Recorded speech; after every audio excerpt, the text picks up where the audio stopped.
राम जी से पांचवी सीख क्या सीखनी चाहिए? आहा हा, मर्यादामय श्री राम। कौन से राम? जोर से बोलो। मर्यादामय प्रभु श्री राम।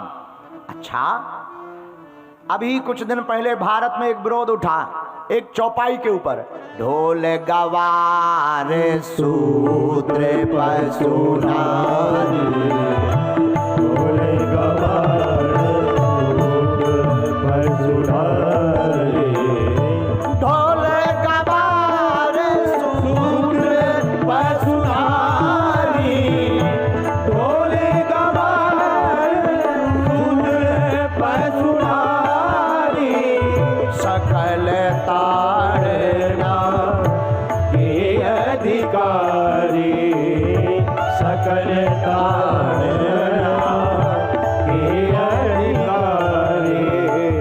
श्री राम जय राम जय राम, श्री राम जय राम जय जय राम, श्री राम जय राम जय जय राम। लोग कहते हैं कि तुलसीदास जी तो नारी विरोधी हैं। नहीं नहीं नहीं, यत्र नार्यस्तु पूज्यन्ते रमन्ते तत्र देवता।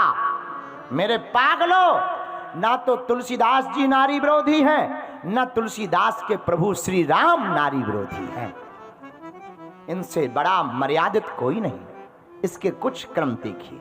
मर्यादा में श्री राम के कुछ चरित्र सुनिएगा। एक चरित्र पहला, लंका में जब राम जी ने रावण को मार दिया, रात के समय चांद की चांदनी में शिला के ऊपर प्रभु श्री राम बैठे हुए थे। उसी समय पीछे से एक स्त्री की छाया दिखाई पड़ी। उस स्त्री की छाया को देखकर राम सिसक करके खड़े हो गए, सहम गए और स्त्री की छाया से बचने लगे, कहीं ये छाया हमारे ऊपर ना पड़ जाए। पीछे से आहट देखा, कोई आया है। हाथ जोड़कर प्रभु श्री राम ने पूछा, मां कौन हो तुम? तुम्हारा परिचय क्या है और कहां से आई हो? इतना सुनते ही पीछे खड़ी हुई वह स्त्री जोर जोर से फबक फबक कर रोने लगी। राम जी ने कहा, क्यों रो रही हो? कौन हो तुम? अपना परिचय तो दीजिए। किस काम से रो रही हो? क्या कारण है रोने का? वह स्त्री रोते रोते कहने लगी, राम मैं अभागिनी रावण की पत्नी मंदोदरी हूं। ओ, तो तुम रो क्यों रही हो? क्या बात है? अच्छा अच्छा, आज तुम्हारे पति वीर गति को प्राप्त हो गए इसलिए रो रही? बोले नहीं नहीं महाराज, मैं इसलिए नहीं रो रही। तो राम जी ने पूछा, पर आप आई क्यों हो इतनी रात को अंधेरे में? यहां क्या करने आई हो? मंदोदरी कहती, राम मैं देखने आई हूं कि मेरे पति में और राम में क्या फर्क था। जो विश्व विजेता, मेरा पति विश्व विजेता, जिसके सामने देवता भी ना टिक पाए, जिसके सामने योद्धा भी ना टिक पाए, वह हार गया, उसकी वीर गति हो गई। वो वीर कौन है जिसने मेरे बलवान पति का वध कर डाला? जरा देखूं तो उसमें ऐसी कौन सी बात है जिस कारण से मेरा पति हार गया। राम जी ने मुस्कुराकर कहा, मां आपने ऐसा क्या हमने देखा जो तुम्हारे पति से ज्यादा अलग है? पता है क्या बोली मंदोदरी? ध्यान से सुनना भारत के लोगों। मंदोदरी हाथ जोड़कर और चिघाड़ती हुई रोती कहती, राम एक मेरा पति था जो दूसरे की स्त्री को अपना बनाना चाहता था, और एक राम तुम हो जो स्त्री की छाया देख करके मां का संबंध जोड़ लेते हो। यही अलग बात थी, यही अनूठी बात थी राम। इसीलिए मेरा पति हारा है और तुम्हारी विजय हुई। मेरे भारत के लोगों, प्रभु श्री राम इतने मर्यादित हैं, इनकी मर्यादा के सामने कोई नहीं टिक पाया। गौतम नारी श्राप बसो उपल दे धरी। राम राम जी के जीवन काल की दूसरी कथा। राम जी जब जनकपुर जाने लगे, गौतम ऋषि की पत्नी अहिल्या शिला बनकर के मार्ग में मिल गई। पत्थर बनी हुई शिला को देखकर गुरुदेव से पूछ लिया, ये कौन है?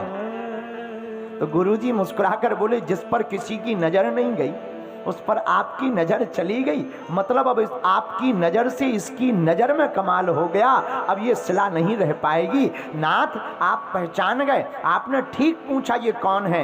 ये बड़ी बदकिस्मती गौतम ऋषि की पत्नी अहिल्या है। राम जी ने कहा, गुरुदेव ये पत्थर बनी हुई क्यों है, यहाँ शिला क्यों बनी? श्राप के कारण। अच्छा, हाँ, तो महाराज हम क्या करें? गुरुजी मुस्कुरा करके बोले, चरण कमल रज चाहती कृपा सिंधु रघुवीर। हे राम, ये तुम्हारे चरणों की रज चाहती। राम जी कहते हैं, गुरुदेव हम क्षत्रिय हैं, ये ऋषि की पत्नी है, हम अपना चरण रखेंगे, पाप नहीं पड़ेगा? और स्त्री के ऊपर चरण रखेंगे, क्या मर्यादा हमारी बन पाएगी? हम मर्यादा पुरुषोत्तम बनकर आए हैं, हमारी मर्यादा टूट जाएगी। गुरुजी बोले, राम अगर तुम चरण रज नहीं दोगे तो इसका उद्धार भी तो नहीं होगा। अब देखना राम जी की कला, राम जी कितने नारी उपासक हैं, राम जी कितने स्त्रियों का सम्मान करते हैं। जरा इस कथा को गौर से सुनना मेरे पागलों। राम जी ने समाधान निकाला। राम जी ने चरण नहीं रखे, पता है क्या किया?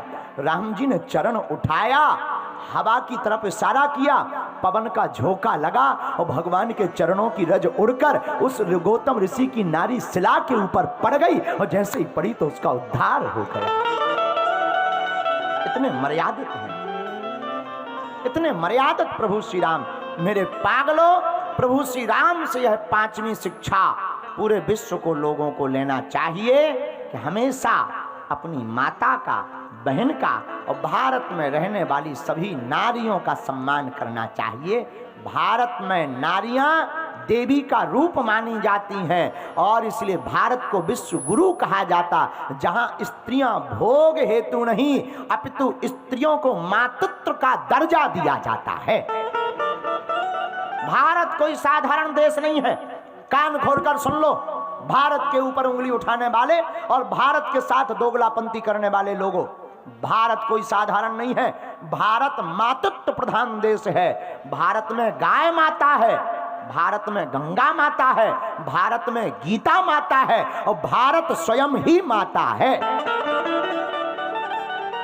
इसलिए हम लोग क्या कहते? भारत माता की कहते या नहीं? हाँ जी या ना? अरे जोर से बोला। अच्छा, तुमने कभी सुना चीन माता? तुमने पाकिस्तान माता सुना? वेस्ट इंडीज माता सुना?